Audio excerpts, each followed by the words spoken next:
Puji nama Tuhan Bapak Saudara, senang rasanya kita bisa berkumpul kembali di tempat ini dan senang sekali untuk kita semua ya yang mengerti bahwa setiap hari Minggu adalah hari Minggu yang dikuduskan oleh Tuhan di mana kita harus beribadah kepada Tuhan. Kita jangan menjauhkan diri dari pertemuan-pertemuan ibadah yang dibiasakan ya. Karena pada saat kita bersekutu secara pribadi dengan Tuhan, tetapi juga ada bagian di mana kita juga harus bersekutu dengan saudara kita seiman di dalam gereja. Jadi kita sudah mengambil bagian yang terbaik yang Tuhan sudah taruhkan dalam setiap hati dan pikiran kita. Sehingga kita bisa beribadah di tempat ini. Masuk dalam bulan ini saudara, tentu saja kita kembali akan belajar ya mengenai satu karakter ilahi ya. Sebagai kita orang-orang percaya bahwa kita adalah orang-orang yang diberikan satu hati ya, satu hal yang ditaruhkan dalam hidup kita yaitu yang namanya ketekunan saudara. Sebagaimana Tuhan mencontohkan kepada setiap kita saudara, bagaimana perjalanan kehidupan Tuhan Yesus pada saat dia datang ke dunia menjadi sama seperti manusia, menjadi hamba dan kemudian kita tahu semua dia disalibkan ya dan dia menyelesaikan setiap pekerjaan yang Bapa berikan kepadanya sampai dengan akhir saudara ya. Dan upahnya adalah dia ditinggikan dalam kerajaan sorga saudara. Dan kita pun sama sebagai anak-anaknya kita mengikuti teladan Tuhan Yesus. Di mana kita juga harus bertekun dalam setiap pekerjaan Tuhan yang Tuhan taruhkan dalam hidup ini saudara. Mengapa kemudian ketekunan itu penting saudara? Ternyata saudara didapati bahwa ketekunan itu adalah sesuatu yang menghasilkan satu keberhasilan dan kesuksesan dalam hidup ini saudara. Kita tentu saja banyak ya mendengar dan juga banyak tahu. Banyak orang-orang hebat saudara. Dia tidak kemudian serta-merta menjadi orang yang hebat. Dia adalah orang yang biasa tetapi dengan kegigihan, dengan ketekunan, dengan kerajinan saudara. Dia kemudian menjadi orang yang hebat. Saudara ada orang yang bilang begini saudara.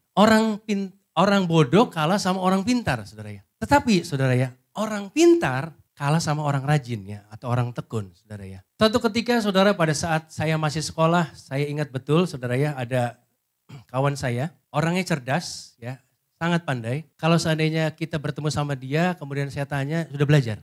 Belum katanya. Terus saya perhatikan dia belajar, hanya 5 menit dia baca-baca, udah. Terus ulangan saudara dapat berapa? Pokoknya 90-an lah. Itu orang pandai ya, orang yang cerdas saudara ya. Tetapi dia nggak rajin, dia nggak tekun. Ada teman saya yang lain ya, yang dia juara kelas, juara 1 ya. Dia sebetulnya orangnya biasa, tetapi orangnya rajin banget. Dia pulang sekolah, dia pulang ya, dia jarang-jarang keluar rumah. Ternyata setelah saya tanya dia memang sering rajin di rumah, dia baca-baca ya, dia belajar gitu ya. Dan nilai ulangannya 100-100 saudara ya. Jadi sepandai-pandainya orang itu kalah sama orang yang rajin saudara. Tetapi yang terlebih lagi saudara pada saat dia sudah pandai kemudian dia rajin lengkap sudah saudara ya. Kadang-kadang saudara orang yang pandai merasa dirinya hebat kemudian dia mengabaikan bahwa saya mah udah bisa.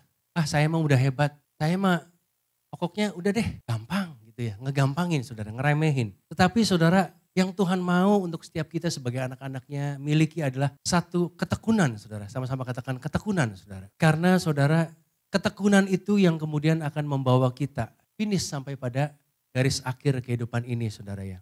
Berbicara mengenai ketekunan saudara ya. Tuhan ingatkan dalam ayat firman Tuhan di 2 Timotius 4 ayat 7 saudara ya. Aku telah mengakhiri pertandingan yang baik. Aku telah mencapai garis akhir dan aku telah memelihara iman. Ada banyak orang-orang saudara yang kita kenal, yang kita tahu bahwa dulunya melayani, dulunya cinta Tuhan sungguh-sungguh, dulunya mengikut Tuhan, tetapi sekarang sudah enggak lagi saudara. Karena apa saudara? Karena roh-roh dunia ini kemudian membawa dan menyeret dia jauh dari Tuhan. Dulu yang kita tahu bahwa dia adalah orang yang merupakan pengikut Kristus, kemudian dia menyimpang dari imannya, kemudian dia mengikuti ilah lain. Ada banyak saudara.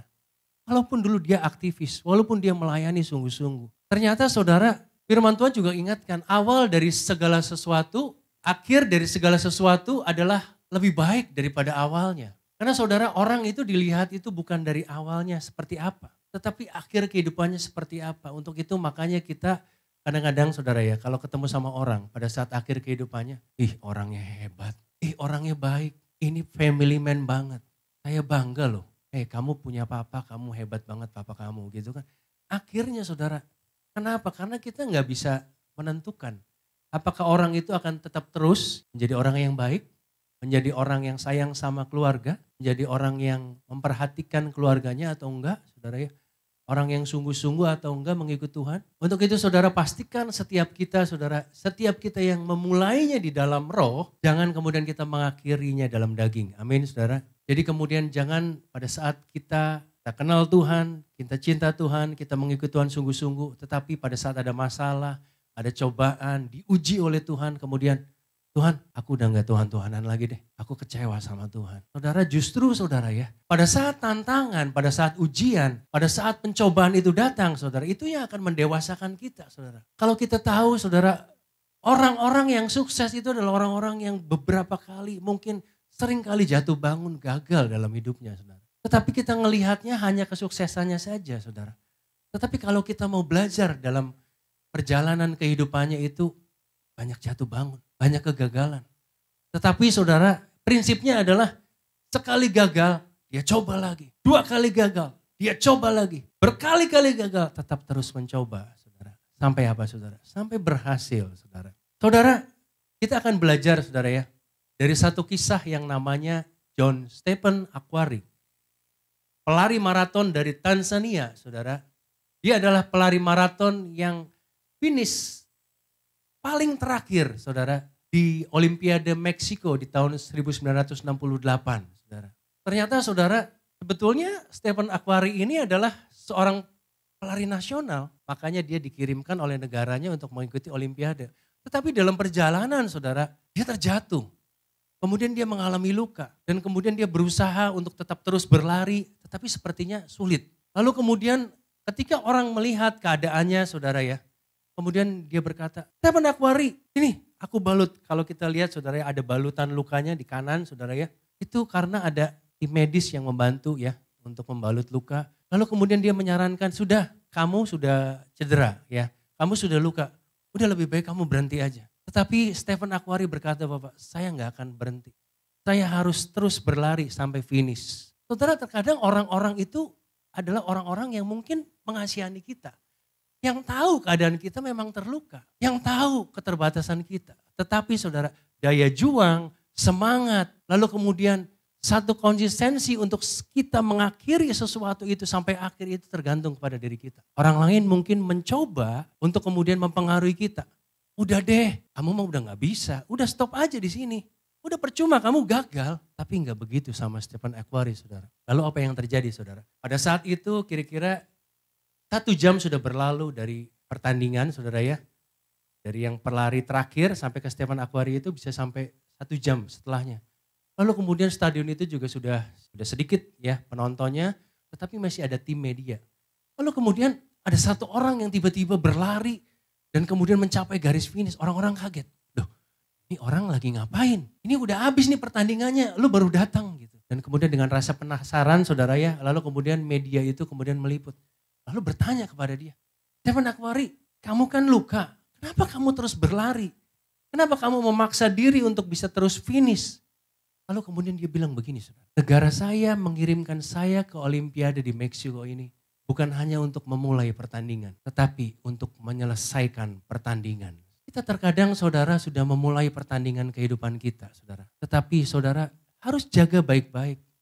Saudara harus punya roh yang berjaga-jaga supaya saudara bisa menyelesaikan pertandingan ini dengan baik, saudara. Jangan kemudian saudara putus asa, saudara kemudian akhirnya berhenti setengah jalan. Tapi yang Tuhan mau adalah pada saat kita mengalami sesuatu hal yang mungkin kita hadapi kayaknya sepertinya, aduh Tuhan aku gak kuat, aku gak tahan. Tetapi lagi-lagi saudara kalau kita mengandalkan kekuatan kita, saudara kita gak akan mungkin mampu. Tetapi karena kekuatan Tuhan yang memampukan kita, amin. Di sini saudara di highlight, I never thought of stopping.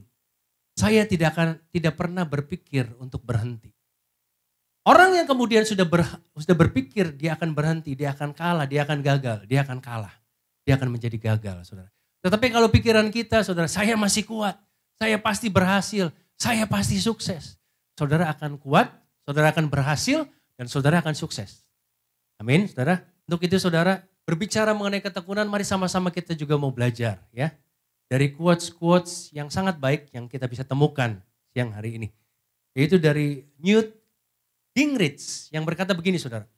Ketekunan adalah kerja keras yang kamu lakukan setelah kamu lelah melakukan kerja keras yang sudah kamu lakukan. Wow, luar biasa saudara ya. Kerja keras yang sudah kita lakukan itu ternyata nggak cukup. Kita harus lakukan terus kerja keras yang lain.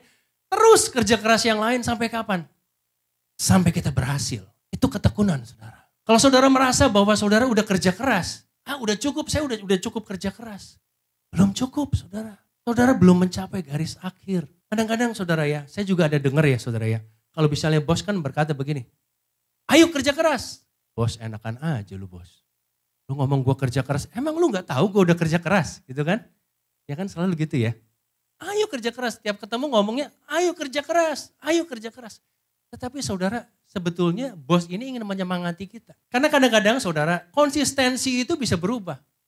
Kadang-kadang saudara apa yang kita lakukan itu kemudian bisa berubah. Tadinya kita rajin, tapi kemudian kita jadi malas-malesan. Makanya kalau bos ingetin kita kerja keras, ya supaya apa? Supaya kita tetap terus ada di dalam performa yang terbaik saudara. Dan ujung-ujungnya saudara, kalau kita kerja keras, kalau hasil kita baik, tentu saja kita akan mendapatkan promosi. Kita akan mendapatkan kenaikan gaji yang signifikan. Kita akan dinilai baik oleh bos saudara ya. Demikian juga saudara kita kalau mengikuti pertandingan kehidupan yang Tuhan sudah berikan bagi setiap kita masing-masing. Mari jalani pertandingan kita ini saudara. Dengan apa? Dengan baik. Dengan sungguh-sungguh. Jangan menyerah saudara. Orang yang menyerah adalah orang yang kalah. Tetapi orang yang walaupun jatuh tapi dia bangkit. Dia adalah orang yang menang saudara. Kita semua mau amin. Lalu ada quotes yang lain saudara. Dikatakan begini, dari Benjamin Disraeli, saudara ya. Melalui ketekunan banyak orang memenangkan kesuksesan dari apa yang tampaknya ditakdirkan untuk menjadi kegagalan tertentu. Kita kadang-kadang saudara ya, kita udah ngitung nih saudara ya. Situasi berubah, ekonomi berubah, pasar berubah. Cilaka, gagal nih, gagal. Gagal beneran saudara. Tetapi kalau kita nggak terpengaruh situasi keadaan saudara ya, saya percaya saya pasti berhasil. Saya terus maju, saya pasti berhasil. Kegagalan itu nggak akan kemudian menghampiri kita. Banyak orang memenangkan kesuksesan dari apa yang namanya takdir akan kegagalan. Karena apa? Karena kita terus mencoba. Karena apa? Karena kita nggak menyerah saudara. Karena apa? Karena kita nggak patah semangat. Karena kita terus maju. Dan akhirnya kita berhasil. Amin. Ada dua saudara dalam hidup ini, ada takdir dan juga ada nasib. Kalau takdir itu dari Tuhan saudara ya. Kita ditakdirkan ada di lingkungan keluarga ya, yang orang tuanya seperti apa, kita nggak bisa nolak saudara ya, kita hanya bisa menerima, itu takdir Tuhan. Tetapi saudara tidak selama-lamanya takdir itu menentukan kehidupan kita, tetapi ada yang namanya nasib. Kalau nasib itu kemudian kita perjuangkan saudara, kita akan hidup dengan baik, dengan lebih baik, dengan berhasil saudara. Orang nggak akan bisa lihat kita, papa mama kita orang yang miskin lalu selamanya kemudian engkau sebagai anaknya akan menjadi anak yang miskin. Tetapi orang-orang yang miskin, yang awalnya miskin saudara. Menjadi orang-orang yang sukses, orang-orang yang terpandang, orang-orang yang ternama, bahkan orang-orang hebat saudara. Karena apa? Karena dia tekun saudara. Karena dia tidak memandang situasinya saat ini sebagai takdir untuk kemudian sampai dia bawa mati. Tetapi yang dia pandang adalah takdir ini tidak selama-lamanya. Tetapi ada satu nasib yang saya tentukan sendiri untuk saya bisa merubah hidup saya. Dengan tekun, kita pasti bisa. Dengan tekun, kita pasti mampu. Saudara, ada kisah mengenai kisah batu yang sombong, saudara ya. Saudara, ada sebuah batu, saudara ya, dia kemudian merasa dirinya kuat, ya, dirinya kokoh, dirinya tidak terkalahkan. Lalu kemudian dia menantang 3 unsur nih. Unsur besi, unsur api, dan unsur air. Ya, ini bukan lagi ini ya. Lalu kemudian si besi datang nih, dengan kekuatan besi saudara ya, aku akan menghancurkan kau batu. Lalu kemudian besi itu dihantamkan ke batu. Bukan batu itu yang hancur, tetapi besi itu yang bengkok saudara. Lalu kemudian besi mundur. Lalu kemudian datanglah api ya. Api datang lalu kemudian dengan kobarannya, dengan panasnya, aku akan menghancurkan engkau batu. Lalu ternyata batu itu tetap tegar berdiri. Lalu kemudian dia berkata bahwa tidak ada yang bisa mengalahkan aku. Tapi ternyata datang air nih. Dia meremehkan, batu itu meremehkan air saudara. Lalu kemudian dia tertawa, mana mungkin air bisa mengalahkan aku. Tetapi air itu hanya diam, lalu kemudian air itu berusaha ya. Air itu kemudian mencurahkan setiap tetesan demi tetesan ke atas batu.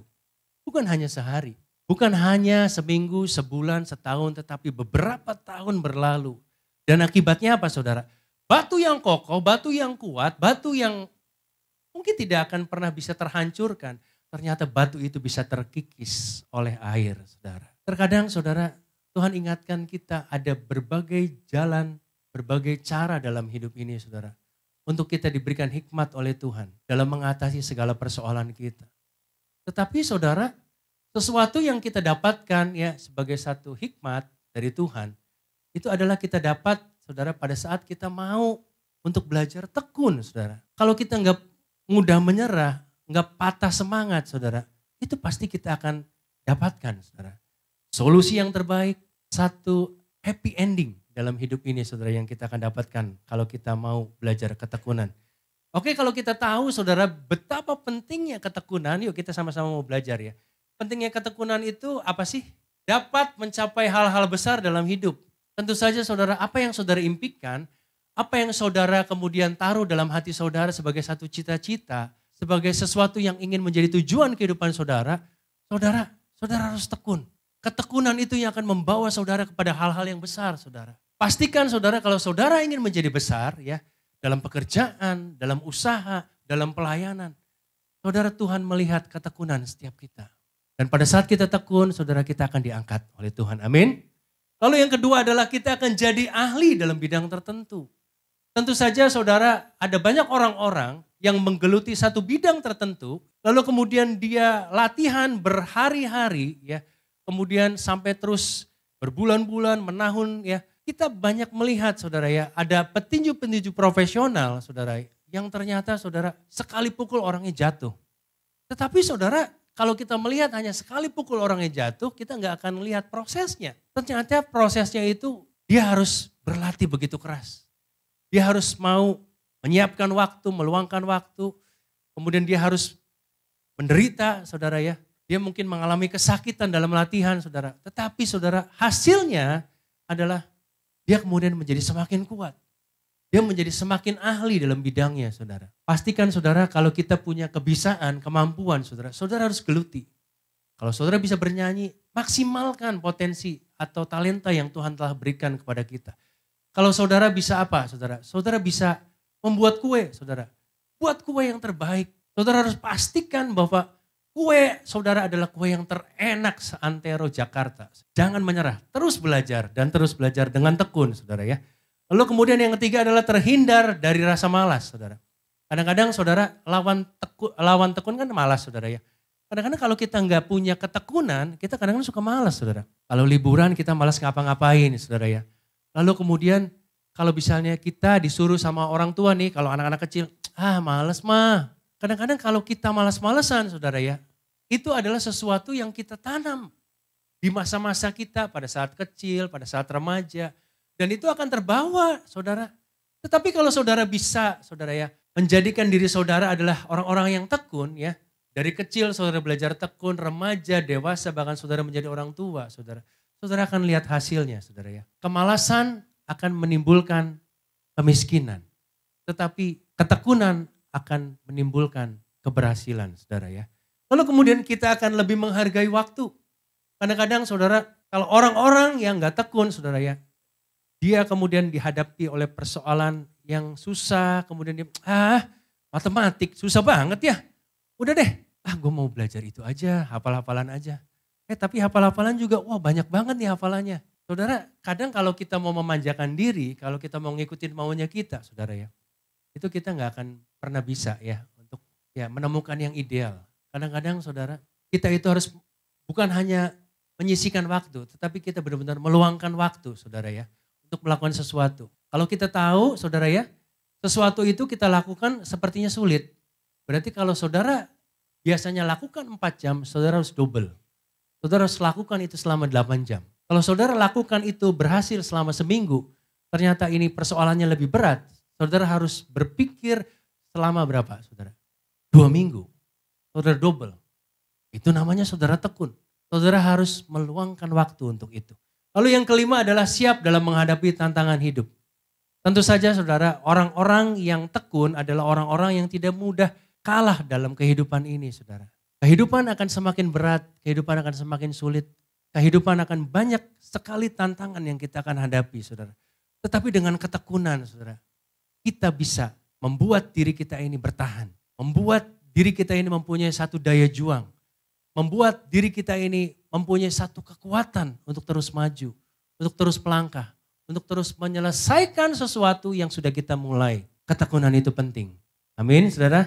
Setelah kita tahu mengenai ketekunan, saudara, kita tentu juga mau belajar ya mengenai apa yang menjadi kunci untuk ketekunan, saudara ya. Kunci untuk memiliki ketekunan yang pertama adalah hidup dalam firman. Hidup dalam firman. Roma 10 ayat 8 firman Tuhan ingatkan kita begini. Tetapi apakah katanya ini firman itu dekat kepadamu, yakini di dalam mulutmu dan di dalam hatimu. Itulah firman iman yang kami beritakan. Firman Tuhan itu adalah sesuatu yang kemudian menerangi setiap langkah kita. Yang menuntun setiap jalan kita, saudara. Kalau kita tahu bahwa firman Tuhan itu asalnya dari Tuhan, ya bersumber dari Tuhan, berarti firman Tuhan itu harus terus kita pegang erat-erat dalam hidup ini. Dan kita harus bukan hanya kita mendengar firman Tuhan, kita merenungkan firman Tuhan, kita baca firman Tuhan, tapi kita melakukan firman Tuhan. Kalau kita melakukan firman Tuhan artinya apa saudara? Kita bersepakat dengan firman itu untuk apa saudara? Untuk saya ingin menjalankan apa yang menjadi perintah. Dan itu akan terwujud sesuai dengan janji yang Tuhan akan nyatakan bagi setiap kita saudara. Terkadang saudara, kita percaya akan firman Tuhan, tetapi kita memungkiri kekuatannya. Kita tahu bahwa Allah adalah sumber kekuatanku. Tetapi pada saat kita mengalami masalah, kemudian kita berkata bahwa aduh aku mah orang yang lemah. Aduh aku ini kena virus 4L. Lesu, letih, lelah, meletoy. Mana bisa aku menghadapi semua ini? Ah Tuhan, kayaknya gak bisa Tuhan. Padahal baru dengar loh bahwa Tuhan adalah kekuatanku, tetapi sepertinya dia kok gak menyertakan Tuhan dalam hidup ini saudara ya. Sekali lagi saudara, di dalam ketekunan kalau kita tahu ya ketekunan itu akan mendatangkan kebahagiaan, sukacita, kesuksesan, itu pasti akan terjadi dalam hidup ini saudara. Asal kita lakukan. Pada firman-Nya ya dan amin saudara ya. Pastikan saudara di dalam mulut saudara adalah perkataan firman yang keluar. Bukan perkataan yang kemudian menjadikan diri saudara lemah, menjadi saudara kemudian bersungut-sungut, menjadi patah hati, patah semangat dan yang lain sebagainya saudara. Dan itu taruh dalam hatimu firman itu saudara. Sehingga pada saat saudara menghadapi satu persoalan, firman itu tiba-tiba kemudian muncul dan kemudian itu menguatkan dan kemudian itu menjadikan saudara tetap kuat untuk menghadapi setiap tantangan kehidupan kita. Amin. Lalu yang kedua adalah kita harus mengarahkan fokus pada Tuhan. Kadang-kadang saudara, kita udah beli tiket kereta nih saudara ya. Kita beli tiket kereta Jakarta Surabaya. Tetapi dalam perjalanan saudara, sampai ke Cirebon. Lalu kemudian kita ingat nih, di Cirebon kulinernya enak-enak loh. Wah ada banyak, mampir dulu gitu. Lalu kemudian kita makan nih kuliner. Wah udah kenyang, terus jadi kenyang jadi apa saudara? Mager, malas gerak. Aduh kayaknya Surabaya jauh amat ya. Kayaknya masih jauh nih, udah mendingan gue pulang lagi deh, gue udah kenyang ini katanya. Tujuannya kan ke Surabaya. Akhirnya di Cirebon berhenti. Akhirnya stop perjalanan saudara ya. Dan saudara itu artinya kita itu gak fokus ya. Kalau Tuhan telah berikan fokus kita untuk jiwa-jiwa saudara ya. Kalau jiwa-jiwa itu belum kita menangkan saudara, artinya apa saudara? Artinya tugas kita terus berusaha, terus menjangkau, dan terus kemudian bekerja sampai jiwa-jiwa itu bisa dimenangkan saudara. Dan kalau belum jiwa-jiwa itu kita menangkan, kita nggak akan pernah berhenti untuk terus berusaha. Kita mendapat tugas dari bos di kantor. Anak-anak mendapat tugas dari orang tuanya di rumah. Lalu kemudian kita juga dalam melayani mendapatkan tugas saudara ya. Tugas itu adalah sesuatu yang harus kita selesaikan saudara. Bagaimana caranya saudara? Kalau kita belum ngerti saudara kita harus tanya kan ya. Tetapi kalau misalnya kita kurang hikmat, kita minta pertolongan Tuhan. Tuhan mampukan aku menyelesaikan tugas ini? Selesai dengan baik. Untuk itu saudara Dalam Filipi 3 ayat 13 firman Tuhan juga ingatkan kita begini, saudara, aku sendiri tidak menganggap bahwa aku telah menangkapnya. Tetapi ini yang kulakukan, aku melupakan apa yang telah di belakangku dan mengarahkan diri kepada apa yang di hadapanku. Kalau fokus kita adalah fokus kepada tujuan kehidupan kita. Tujuan kehidupan daripada keluarga adalah membentuk keluarga yang harmonis, yang bahagia, yang rukun, yang sejahtera, saudara. Kalau kita belum menerima kebahagiaan dalam kehidupan keluarga ini, mari terus usahakan. Istri, suami, anak-anak, mari sama-sama. Ciptakan keluarga yang bahagia bersama-sama, saudara. Karena keluarga kita adalah rumah kita. Ya. Sesuatu yang kita idam-idamkan sebagai sesuatu yang ideal, saudara, dalam kehidupan. Untuk itu, saudara, fokus kepada Tuhan itu harus terus kita lakukan. Bukan hanya saat ini, saudara. Tetapi hari-hari yang mendatang pun terus kita akan lakukan, yang mau katakan amin. Lalu kemudian saudara, yang ketiga adalah berdoa dengan tidak jemu-jemu, saudara ya. Nah saudara, mengenai berdoa dengan tidak jemu-jemu ini ya, nanti kita akan baca ayatnya. Tuhan Yesus ingatkan kita kepada satu kisah mengenai hakim yang tidak benar, saudara ya. Hakim yang tidak adil. Ketika saudara ada seorang janda, saudara datang kepada hakim, lalu kemudian dia meminta hakim itu untuk membela hak karena dia diperlakukan tidak adil. Tetapi saudara, beberapa kali janda itu datang kepada hakim, kemudian hakim itu cuekin dia. Hakim itu bilang, kamu ini orang tua, kamu nyusahin saya aja, udah pergi. Tetapi saudara, ternyata janda ini enggak patah semangat. Dia tekun, dia datangin, bukan hanya kemudian dia datangin rumahnya saudara, tetapi saudara pulang kerja dari pengadilan, kemudian janda ini juga nongkrongin hakim. Pak Hakim tolong, Pak Hakim tolong, Pak Hakim. Lama-lama saudara, wah hakimnya bohwat juga saudara ya. Aduh setiap hari ini si janda, udah deh. Terus hakimnya pikir gini, daripada saya enggak ngabulin nih kemauannya si janda, daripada saya diteror terus nanti saya juga nanti diserang sama janda itu. Apa sih susahnya kalau saya ngabulin permintaan dia, udah itu beres kan. Akhirnya saudara, dengan ketekunan si janda itu kemudian hak-haknya dibela oleh si hakim. Berdoa pun sama saudara. Kalau berdoa itu kita ibaratkan sebagai PUSH, push, ya, praying until something happen. Artinya apa saudara? Kalau pada saat saudara berdoa, saudara ya, saudara harus terus saudara pastikan bahwa pada saat saudara berdoa, doa saudara belum terwujud, saudara terus berdoa, terus berdoa. Saudara, kalau doa saudara belum dijawab oleh Tuhan, artinya saudara doa itu bukan berarti enggak dikabulkan sama Tuhan, amin. Yang Tuhan mau adalah ketekunan kita. Hati kita saudara, apakah kita punya kesungguhan hati untuk meminta kepada Tuhan? Kalau kita berdoa dengan tidak jemu-jemu saudara, Tuhan akan melihat setiap hati kita. Dan imanmu akan melakukan apa yang ingin engkau dapatkan. Lukas 18 ayat 1, Yesus mengatakan satu perumpamaan kepada mereka untuk menegaskan bahwa mereka harus selalu berdoa dengan tidak jemu-jemu saudara. Walaupun itu belum terjawab saudara, walaupun itu belum terjadi, teruslah berdoa. Sampai kapan? Sampai doa itu menjadi satu kenyataan. Amin. Lalu yang keempat, yang terakhir saudara, kuncinya adalah saling menolong dalam komunitas. Galatia 6 ayat 2 firman Tuhan berkata, bertolong-tolonganlah menanggung bebanmu, demikianlah kamu memenuhi hukum Kristus. Kadang-kadang saudara, kita ini bukan Superman. Ya, kita ini gak bisa melakukan segala sesuatu dengan kemampuan kita sendiri. Bahkan kalau kita mengandalkan kekuatan kita, Tuhan katakan terkutuklah engkau yang mengandalkan kekuatan manusia yang hatinya jauh dari Tuhan. Tetapi yang harus kita andalkan adalah Tuhan sendiri saudara. Karena Tuhan adalah sumber kekuatan, sumber pertolongan, ya, sumber hikmat dan yang lain sebagainya saudara. Dan saudara, pada saat kita ada di dalam satu inner circle kita saudara ya, di dalam keluarga. Pada saat ada anggota keluarga yang kemudian memerlukan bantuan, ada orang-orang lain dalam anggota keluarga itu yang membantu, yang menolong satu dengan yang lain. Dan juga di gereja kita saudara, ada yang namanya komunitas rohani yang disebut life. Di dalam komunitas rohani ini saudara, kita bisa lakukan prinsip saling mendoakan, saling menolong ya. Kemudian saling memperhatikan, saling membantu satu dengan yang lain saudara. Dan ujung-ujungnya saudara, kalau dikatakan kalau kita sebagai orang Kristen itu harus bertumbuh saudara. Pertumbuhan secara rohani juga diperhatikan ya. oleh Gembala Life, oleh pengurus Life, dan juga oleh anggota-anggota dari member Life yang ada saudara ya.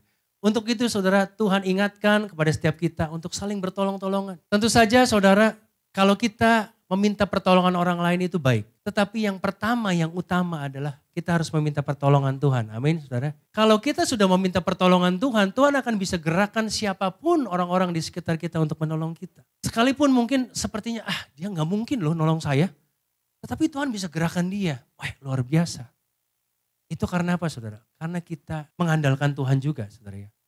Kita tahu kita meminta pertolongan dari Tuhan dan pertolongan Tuhan sungguh sangat terbukti saudara dalam hidup ini. Untuk itu saudara, saya ingin ingatkan kepada setiap kita, terus kita hidup dalam ketekunan saudara ya. Saya ingin kembali resume untuk khotbah kita. Kunci memiliki ketekunan adalah yang pertama, hidup dalam firman saudara ya. Lalu kemudian yang kedua adalah mengarahkan fokus pada Tuhan. Yang ketiga adalah berdoa dengan tidak jemu-jemu. Dan yang keempat adalah saling menolong dalam komunitas saudara. Sekali lagi saudara, pertandingan kehidupan ini adalah bukan hanya kita melakukannya di awal. Tetapi ada bagian-bagian, ada episode-episode kehidupan kita yang harus kita lalui. Ada banyak penderitaan, ada banyak tantangan, ada banyak kesukaran. Tetapi kita harus tetap terus melangkah saudara. Kita tidak hanya berhenti sampai di tengah. Tetapi kita akan terus berjalan dan terus berjalan sampai dengan akhir saudara. Yang mau katakan amin. Yang mau berikan tepuk tangan bagi Allah kita. Haleluya.